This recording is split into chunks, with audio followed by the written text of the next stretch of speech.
I think there's the all underlying the healthcare issues, the employment issues, the murder and violence issues is the presumption that we are always and only the gender that we were assigned at birth, and therefore we should be treated as some. Oh God, I'm about to get way too real here.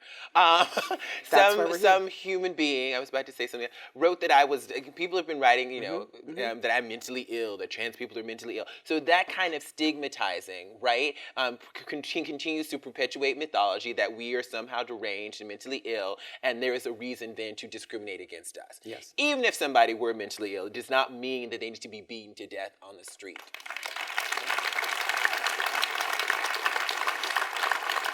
So when we can begin to dismantle that misconception, then we can begin to extend healthcare. Then we can begin to say, okay, we can employ trans folks. Then we can have housing and bathrooms and accommodations that are appropriate for trans people without like freaking out and saying, doing all the stuff that we often do. There's a basic assumption that we need to challenge around binary gender, and then we need to look at the intersections of race and class with that, right?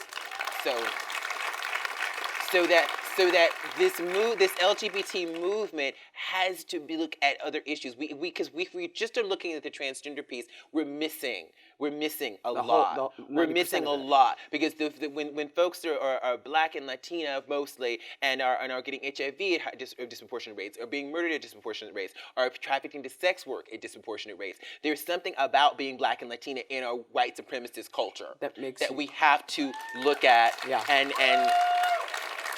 So we have to be fighting racism and classism and patriarchy along with transphobia.